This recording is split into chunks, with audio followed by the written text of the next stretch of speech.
হ্যাঁ কথা খারাপ প্রবল দিতে হ্যাঁ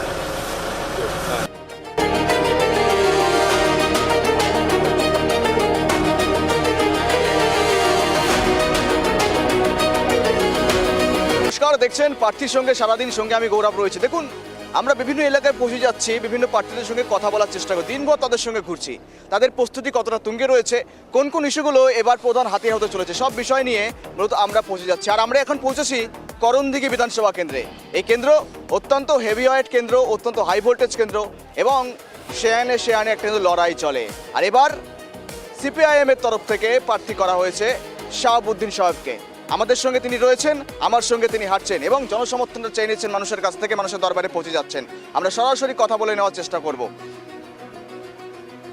দাদা, এবার করণদিঘি বিধানসভা থেকে সিপিএম এর মনোনীত প্রার্থী আপনি, আইএসএফ এর সঙ্গে জোটও রয়েছে আপনার, সব বিষয় মিলিয়ে কতটা প্রস্তুতি তুঙ্গে রয়েছে? প্রস্তুতি সম্পূর্ণ আমাদের হোল্ডিং তৈরি হয়েছে, সম্পূর্ণভাবে তৈরি হয়ে আছে আমাদের ছেলেপিলে সব। আর ভোটে 200% জিতবো আমরা, যথেষ্ট আশাবাদী রয়েছেন আপনারা? একদম আশাবাদী। কোন কোন বিষয়গুলো আপনাদের এবার প্রধান হাতিয়ার হতে চলেছে, মূলত কোন কোন বিষয়গুলো পৌঁছে যাবেন মানুষের কাছে নিয়ে? প্রধান হাতিয়ার বলতে আমার পশ্চিমবাংলা সরকার যে এখন আছে, তিনি দুটো জিনিসে আমাদের কাছে, আমরা লোকের কাছে রেখেছি যে আমাদের স্কুল থেকে টিচার সরে গেছে, স্কুলগুলো স্কুল হয়ে আছে কিন্তু মাস্টার নেই, ছাত্র স্কুলে যায় ঘুরে আসে, এটা আমাদের কাছে ইস্যু আছে। স্বাস্থ্যের উপরে আমার একটা ইস্যু আছে। আর কিষানের যে অবস্থাটা, সে অবস্থা খুব খারাপ জায়গায় আছে।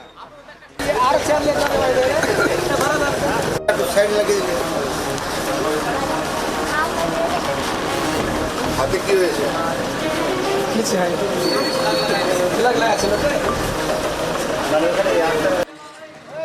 সব মিলিয়ে সারা ঠিক কেমন পাচ্ছেন, মানুষের কাছ থেকে সমর্থনটা ঠিক কতটুকু পাচ্ছেন? স্বয়ং আপনারা দেখতে পাচ্ছেন, সাথে আছেন, মানুষের সাড়া শব্দ দেখেন, গাছতলায় আমতলায় সব বসে আছে, অপেক্ষা করছে, যাচ্ছি, সাদরে আমন্ত্রণ করছে সব। সব মিলিয়ে হাঁটছেন, পথে হাঁটছেন এবং জনসমর্থন চেয়ে নিচ্ছেন, আস্থাটুকু চেয়ে নিচ্ছেন, মূলত ভবিষ্যতের রাস্তা এবং বিশ্বাস নিয়ে তিনি ময়দানে এবার নেমেছেন। দাদা, বরাবরই আপনি একজন সমাজসেবী, একজন শিল্পপতি, সারা বছর মানুষের সঙ্গে থাকেন, কাজ করে যান এবং সেখান থেকে কি ইচ্ছেটা আরও একবার আপনার এনার্জিটা বাড়িয়ে দিচ্ছে? মূলত এবার যদি রাজনীতিতে নেমেছেন, এবার যদি জিতে আসেন, হয়তো মানুষের জন্য পরিষেবাটা আরেকটু বেশি দিতে পারবেন। না, এটা তো অবশ্যই, রাজনীতির মধ্যে এসেছি যখন একটু বেশি সমাজের সেবা করার ইচ্ছা আছে, আমার মানুষের সাথে থাকার ইচ্ছা আছে, না হলে রাজনীতিতে আসতামই না, যেমন আগে ছিলাম না, নীরব থাকতাম।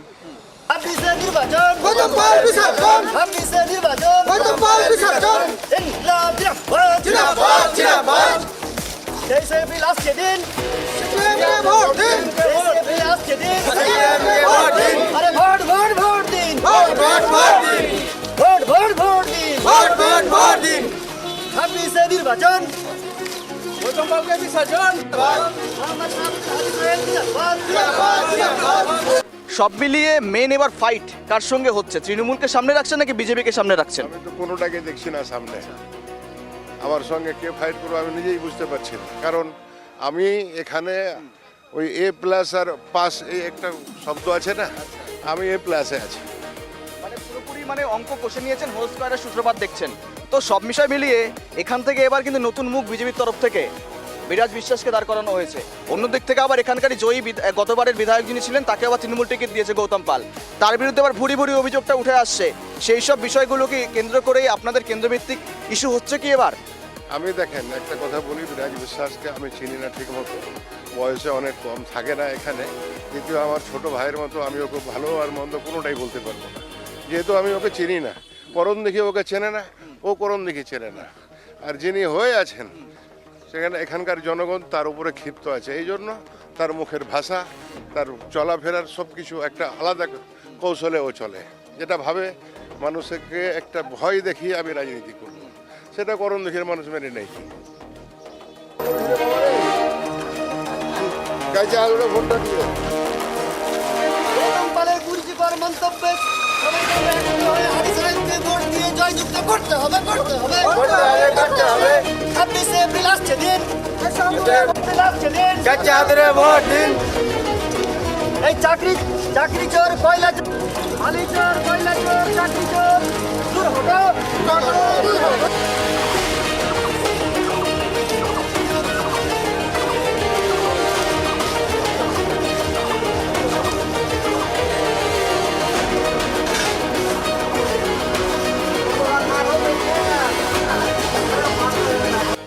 সব বিষয় মিলিয়ে মূলত গতবারের বিধায়কের বিরুদ্ধে ভুরি ভুরি অভিযোগ, অনেক দুর্নীতির অভিযোগ, পাশাপাশি একাধিক অভিযোগ উঠে এসেছে এবং সেখান থেকে বলা যেতে পারে সেই যে ইস্যুটা তা কিন্তু বিজেপির হাতিয়ার করে নিয়েছে। কিন্তু এবার সিপিএম এর ক্যান্ডিডেট তিনি কিন্তু কোনো রকমভাবে করণদিঘি থেকে কাউকে চ্যালেঞ্জিং মানছেন না, অর্থাৎ আপনার কাছে চ্যালেঞ্জিং হিসেবে কেউই নেই এই মুহূর্তে দাঁড়িয়ে। আমি এই মুহূর্তে কাউকে চ্যালেঞ্জিং মনে করছি না। আপনারা 8-10 মিনিট দেখেন, বাড়ির থেকে বেরিয়ে মায়েরা এসছে সামনে দেখেন, ওরা আমার জন্য দোয়া, আমাকে আশীর্বাদ দেওয়ার জন্য আছে।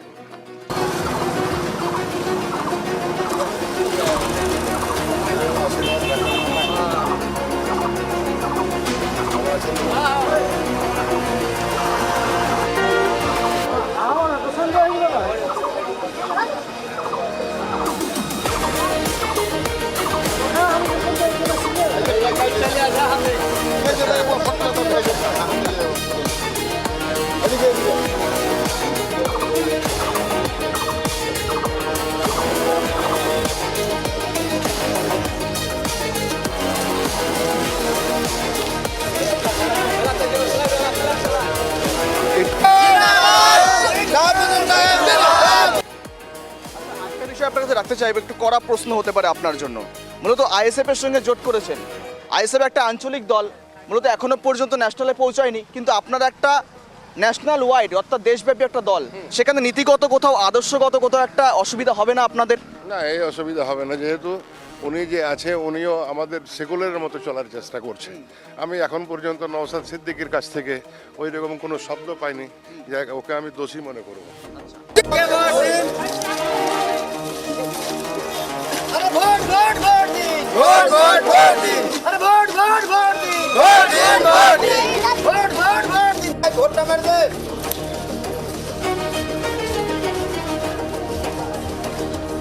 এসো।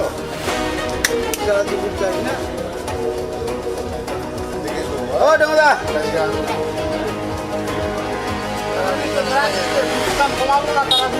কমাই দিন মানে নীতিগত অবস্থানটা কোথাও একটু অমিল হয়ে যাচ্ছে না তো?